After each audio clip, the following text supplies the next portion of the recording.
you're really messed up. AI is destroying my city and it's gonna come for yours next. Let me tell you about the most dystopian thing I've heard about this week. And I know it's not like my usual content, but I'm asking you to just get mad with me, just a little bit. Data centers are colonizing Florida and we're letting it happen. They're building data centers in the Everglades. The Everglades. And if you don't know what the Everglades are, I'm just gonna give you a quick little rundown. It's one of the most biodiverse, ecologically critical wetlands on the planet. And we're paving over it so that AI can generate more videos of dancing dogs or six-legged cats. But it gets worse. Of course it does. It's AI. These companies are not just... And that's what I said, the extreme. A lot of people don't understand or see that it's not just AI. It's deeper than just, it's not just AI at these data centers. It's literally the way that we compete with the rest of the world right now. Destroying natural ecosystems, which is bad enough already. They're strategically targeting predominantly Black communities, low-income neighborhoods, places that historically do not have the political capital to fight back. Places like Eatonville, right outside of Orlando, where they are nearly done building a massive data center that residents didn't even know was being built until it was too late. Less than a week ago, I got a phone call out of the blue that a company wants to purchase my property. And when I asked, well, what for? Well, we can't disclose that. There's already some people who have allegedly signed. And I said, well, I don't want to sell. And he said, well, I don't think you're going to want to live to what's coming. But when I then discussed it with other neighbors, they had been told that it was going to be a data center. I think it's something that we have to look at and see what's all there. You can't just say no. Yeah, the offer seems good, but I can't replace what I have for it is. They don't make any more land, and these companies are just gobbling it up. And where are we supposed to go to live the lifestyle that we're living? As a citizen of Des Moines. Yeah. A lot of people don't, if you're urban, in an urban setting, this doesn't affect you as much as if you're in a suburban or a rural setting. It does. And I was the advocate of, hey, we need to take these data centers way out to the rural. But more of these issues are happening in a rural center and what's in the rural settings. And what's worse than that, they make the food that you eat. We're talking about cows, chickens.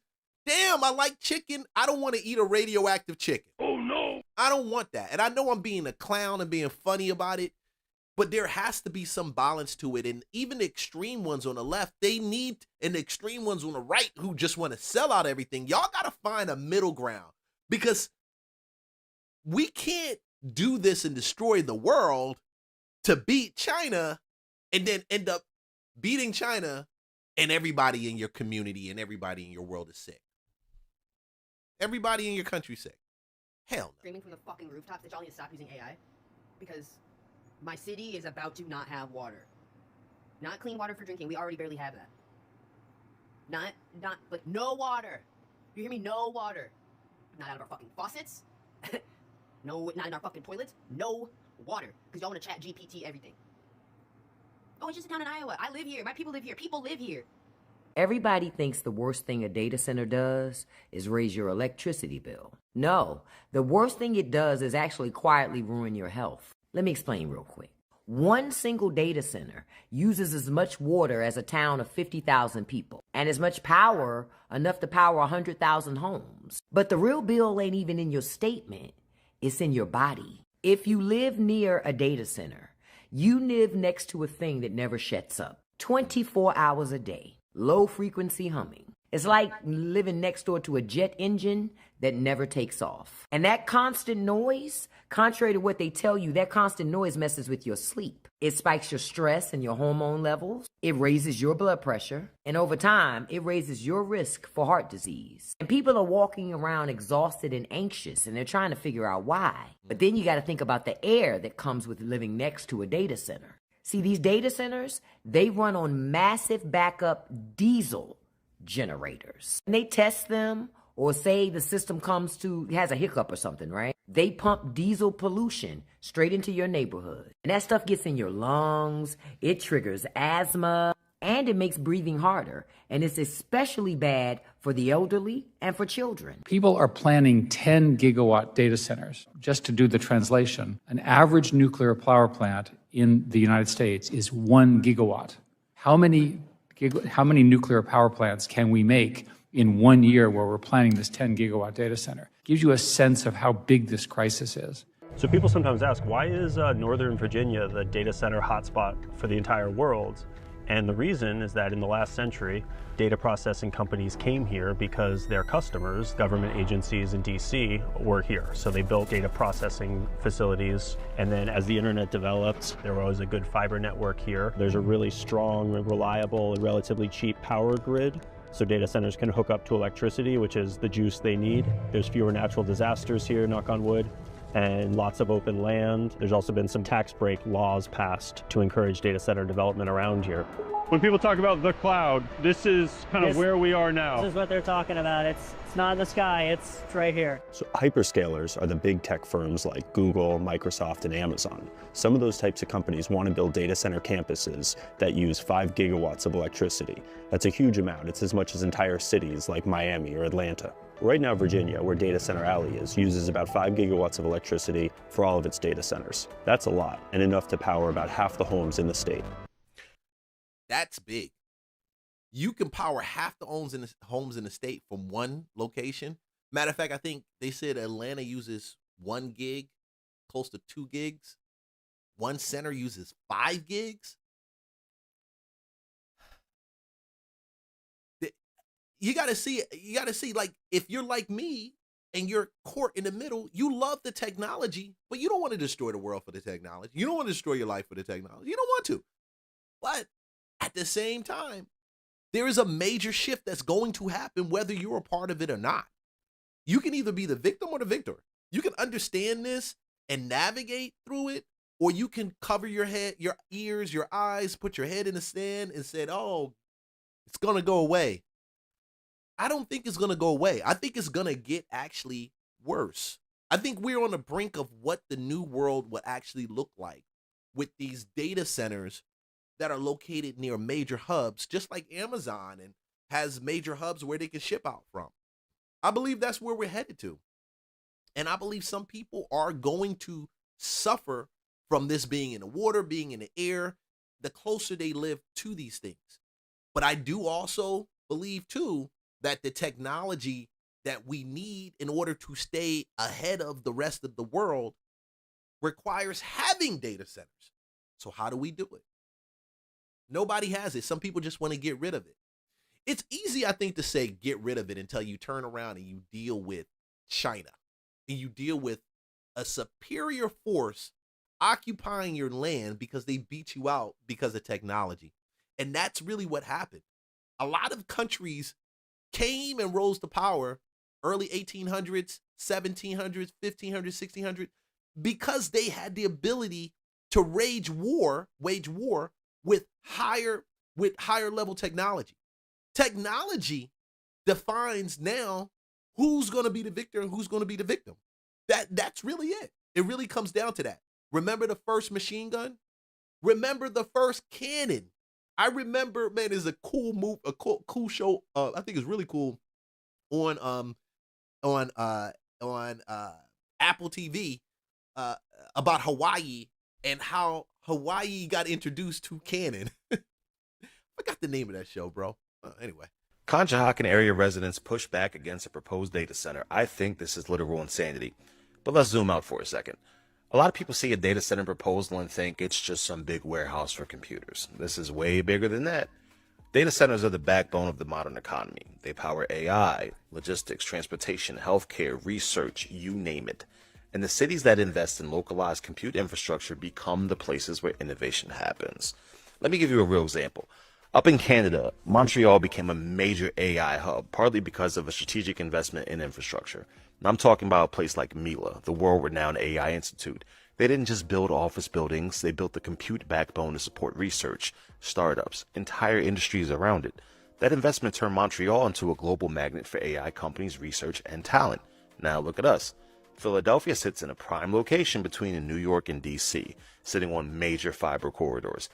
If we don't build infrastructure like this here, companies will just keep routing their data through other regions. This means slower innovation, higher costs, and fewer high-skilled jobs right here at home. What they have decided to do is tell us, here are all the benefits. And we have this $140 million deficit, so we better get us a data center because it's going to be get money quick. It's like, I mean, isn't that why you built the casino? For tax? Who's it giving money to? That's the question I'm asking, because it's not, they only need a lot of these data centers don't even employ a lot of people outside of the people it takes to actually build it. The plumbers, electricians. You're not talking about like a factory that's being ran and you got 300 factory workers. They're going to use AI to run AI, from robots to code that does in workflows that does what it's supposed to do. This is different. That's why I say it's a scheme and it's a lie. It's deception. We need the technology, but don't lie and say that the people that's going to work there we're going to create jobs. I don't believe the amount of jobs, probably short term, but definitely not long term. Revenue, where that money going, right? You build all these things because you're hoping that it's going to give you something, and then you're still in debt. Tell me where the debt is coming from and what is a real, long-term, viable, not kill the people plan of action that will actually get us there. I mean, there's an African proverb, ears that do not listen to advice will accompany the head when it is chopped off. How many times do you need to hear other people in other communities tell you about what it's actually like to live with a data center before you hear them and take heed?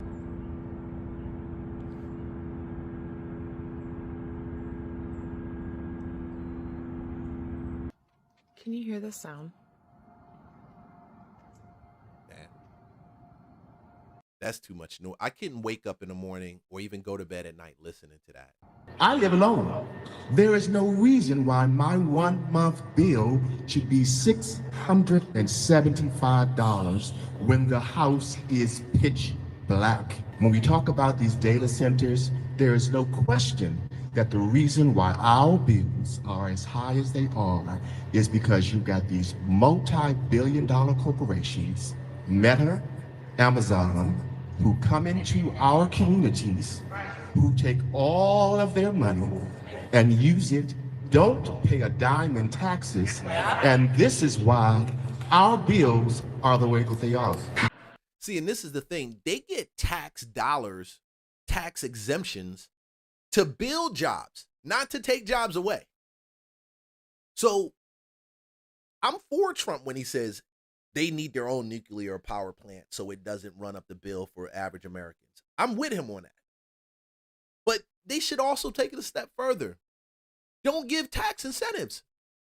Don't incentivize the lack of jobs you're creating just because you're creating a business that helps the backbone of technology in a country. That's great, but there should be an incentive tied to creating jobs. They should not have these tax breaks if these jobs aren't being created.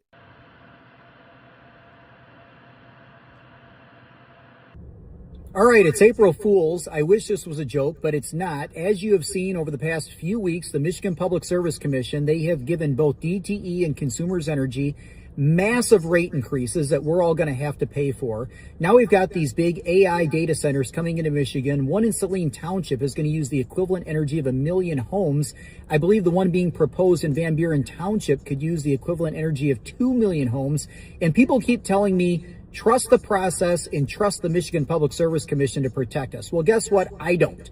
They don't work for us. They work for two utilities, and that's why we have some of the highest electricity rates in the country, the highest in the Midwest. So when the legislature comes back, I certainly hope that they will take up the Representative Jen Wert's bill to put in place a 1-year moratorium on AI data centers. Sign our petition below. It's protectmycommunities.com. I've posted the link.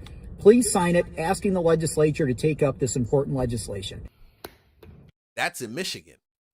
They are building an AI data center 10 minutes from my house. Let me say that again.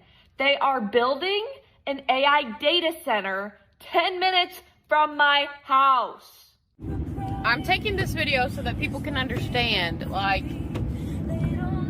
this is the video prior to the video. This is the farmland that you're driving through until you come to the AI data center. Like, it is nothing but just super rural homes. Now, I'm going to tell you, if they're building something like that close to me and they offer me a huge sum of money, I am selling it. I am going and I'm running. I'm going somewhere over. I can't go to Hawaii because they got too many volcanoes over that mug, bro. I'm going somewhere near the water. I'm done. Like, it's a wrap. I don't even know if I'm going to Florida because they got one probably in a panhandle. But I'm going where there ain't a bunch of people around, okay?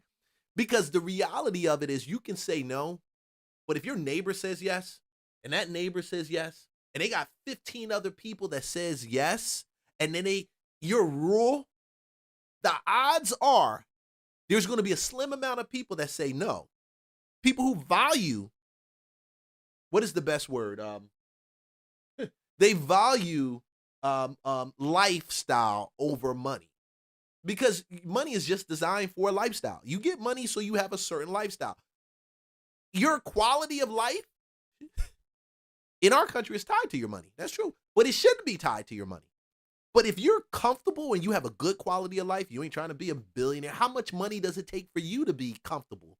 But if you're comfortable and they come in and they offer that money, I can understand why some people say yes.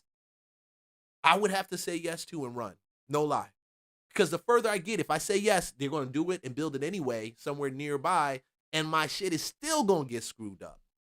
And this is what people don't understand. Like the first time I drove this, it genuinely made me so emotional because I haven't been this way. I haven't left town in like a year, like gone this way in like a year. And I knew they were starting this, but I didn't know it was this impactful. Look at all the semi trucks, all the cement trucks you'll drive by. Wow. I didn't realize how impactful it was until I made the drive again. And then I was just so floored and flabbergasted. Again, this is rural, like super rural. Ain't nothing for miles, Indiana. Hey, this is the future and this is where it's coming to. We just got to decide if we're going to be people that actually talk about this, or if we're going to continuously have these fluff sessions and don't talk about